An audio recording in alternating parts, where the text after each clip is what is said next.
Good evening. John Wesley Sharp, attorney and counselor at law. 730 Callis Drive, apartment 1201, Akron, Ohio, 44311. My name is also Parable 31, verse 9. Look me up. Today I'm going to teach a little about how to demonstrate in March. First of all, you should know about Second Baptist Church.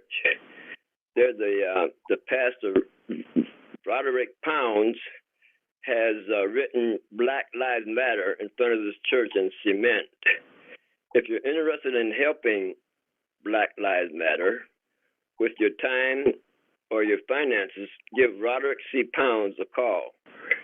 Second Baptist Church, corner of Thornton and South Main.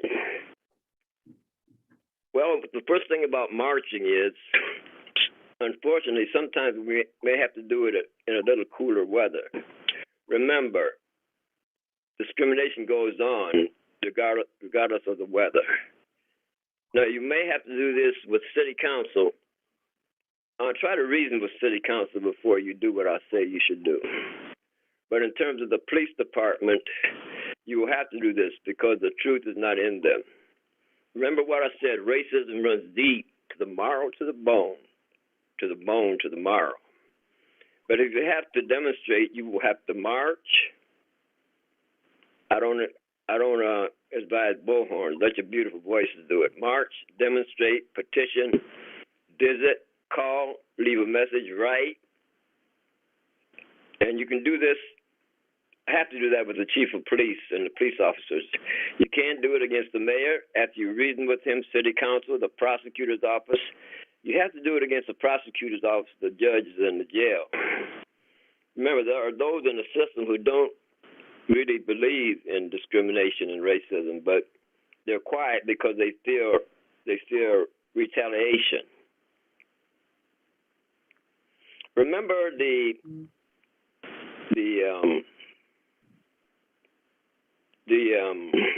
Luke 18, verses 1 through 8. That's the parable of the unjust judge who feared neither God nor man, and the persistent widow who kept coming back again. Thank you. The parable of the unjust judge and the persistent widow who came back again and again and again until he took her case. Remember, things have to be done over and over again. Hi, my name is Carolyn Kolbo, and I'm a resident of Cuyahoga Falls at 2325 17th Street, and I'm calling to express my concern about the potential sale and development of a citizen-owned piece of land between Tice and Hardy Roads. Its proximity to the Cuyahoga Valley National Park makes this a special piece of land with incredible potential and power. Specifically, it has tremendous power to affect the Cuyahoga River with stormwater runoff. I urge the council to learn more about these issues and to work with the planning department to encourage them to accept a conservation-only bid. Thank you for your time. Hello, my name is Philip Rondo, a resident of Akron at 537 Beaverbrook Drive, and I am calling to voice my concerns about an area of forest near Ties Road. I'm worried about the runoff this potential development of the area would bring, along with the pollution of both the air and Cuyahoga River. I also would like to mention that there has recently been an increase of biodiversity in Furnace Run, such as the return of the bobcat. This area off of Ties Road has the same opportunity for this resurgence that would increase the complexity of wildlife in the region. Removing this forested area will increase the fragmentation of species in the region surrounding Cuyahoga Valley National Park and decrease the opportunity for species to travel inside and outside the valley. Species such as the fox, minks, and great horned owls are the species we've observed in this forest off of Ties Road, and they would be some of the first species to be threatened by the destruction of this forest canopy. I hope you consider all these issues I've brought up. Thank you for your time. This is Sarah Blakely calling from Fairlawn at 81 Kenridge Road. I'm calling in regards to the plan for the Tees Road property. I would request that the City Council work closely with the Planning Committee to review the proposals for this property and to choose one of the conservation plans. This is an important green space in the valley. The biodiversity present and the carbon sequestered in this property is a valuable asset to our environment and cannot be easily replaced. Developing this property would be a short-sighted decision. As someone that greatly values the water resources in our community, I'm also very concerned about how development of this property could negatively impact the quality of the Cuyahoga River and all those who depend on it. Please help conserve this space and preserve the valley for future generations. Thank you so much for your consideration. Hello, my name is Keith Adelman, and I live at 3091 Drexmore Drive. My new wife and I moved from out of state last year back to this area to start a family. We believe Northeastern Ohio is a special place where urban life and nature come together. The thought of our city destroying more green space is disheartening, to say the least, especially for a city like Akron, who has miles and miles of residential areas that could benefit from more city resources.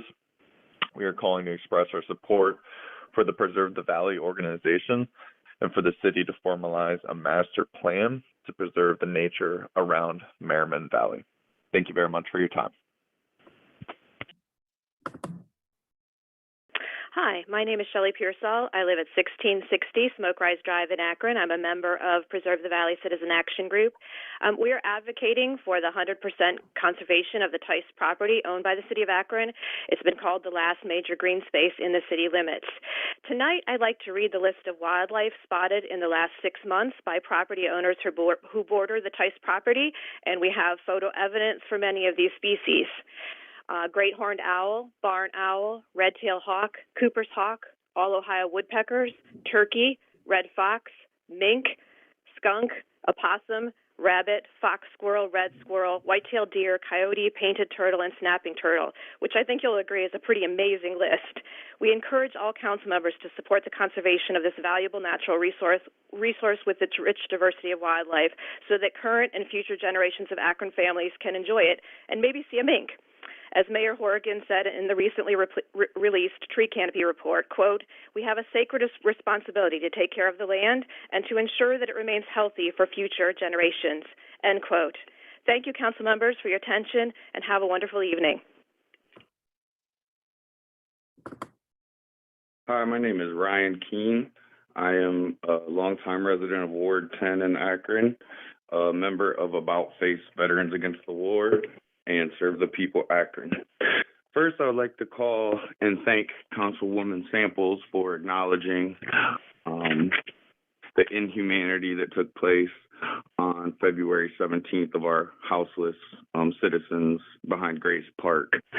I'm looking forward to an update about what you were able to find out, who was notified at the mayor's office and APD on February 10th of the illegal CSX tent encampment sweep, and what support did the mayor offer. So I'm looking forward to your follow-up, Councilwoman Samples, as well as any other council people who would like to look into this further. So $1.4 million was quoted by the mayor in the Akron Beacon Journal as being spent on homeless programs. However, online, it says it is a $1.085 million budget.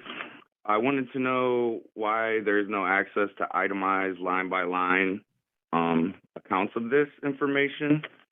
According to the $1.85 million spent on homeless programming, $400,000 were from grants for emergency home repairs for low-income, elderly, and disabled, which is greatly needed, but it is not homeless programming, really bringing the budget down to $685,000. $535,000 is spent on emergency shelter grants. However, these emergency shelter grants do not offer low to no requirement housing programming. They should be focused on community members in the city of Akron who the continuum of care in the mayor's office constantly refer to as self-resolved, which means they don't want to, or they are unable to meet the requirements, the archaic requirements of religion and sobriety to enter into these programming. There is $150,000 spent on homeless prevention. The Akronite app, it is estimated, according to reporting from the Devil Strip, it will cost $142,500 a year operating costs plus rewards for an app that was downloaded 4,000 times. I think it's absolutely despicable that we spend as much money on an app that 4,000 people have downloaded as we do homeless prevention in the city. Magistrate Towle said that 100 evictions are happening per week in Akron, and rent is up 55% since 2000, medium income only up 29%. Rent in 2000 was $483 a month. 2019. Hello, this is Joe Tucker, a Ward 7 resident residing at 436 North Firestone Boulevard, Akron, Ohio, 44301. I am in support of community invoice into the budget, as well as the funding of a police auditor's full-time position with investigative staff and assistance. Really excited for this to be made a reality in the 2021 budgeting process. Thank you for your time and consideration. Chad Horrell with DoorDash. Address is 3108 Russell Road, Alexandria, Virginia. My name is Chad Horrell, and I'm with Government Relations at DoorDash. Thank you to the Akron City Council for the opportunity to provide testimony. There is no doubt that COVID-19 has left restaurants struggling.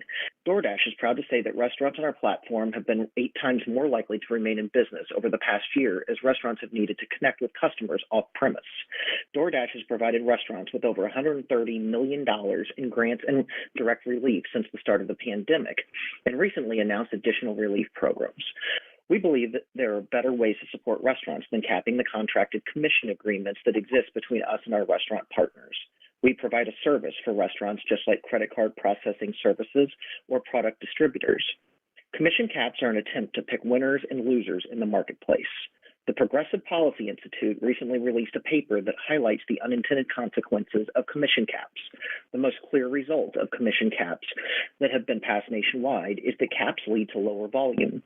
Simple supply and demand economics, a decrease in volume creates less revenue for restaurants and fewer earnings opportunities for delivery drivers. As the PPI study points out, prices for food delivery have been developed to ensure that costs are distributed in a way that spreads the cost to all 3 sides of the market: restaurants, dashers, and customers. Caps disrupt this model, and the repercussions are negative for all parties involved. Importantly, Congress has now passed the $28 billion Restaurant Revitalization Fund. We are working closely with the National Restaurant Association to ensure our partners understand how to apply for relief. This is the long-awaited funding that will meaningfully impact the restaurant community. In addition to the Restaurant Revitalization Fund, COVID-19 vaccination rates continue to increase, and restaurants are able to reopen their dining rooms and welcome customers back inside. Given the improving state of the health crisis, long-awaited government funding, and the negative impact that commissions have on the community, we are asking for the order to more directly be tied to the problem that the council is trying to solve. Meddling in the marketplace can produce some very dangerous outcomes, and tying the restriction on contracted commissions to restaurants' ability to have indoor dining at a minimum capacity of 75% makes much more sense. 120 days after the end of the emergency equates to picking winners and losers and is unnecessarily long given the latest developments in vaccination rates and government funding. Again, thank you for the opportunity to provide testimony on this matter. We are happy to continue working with localities to help provide support for restaurants during these times. Thanks.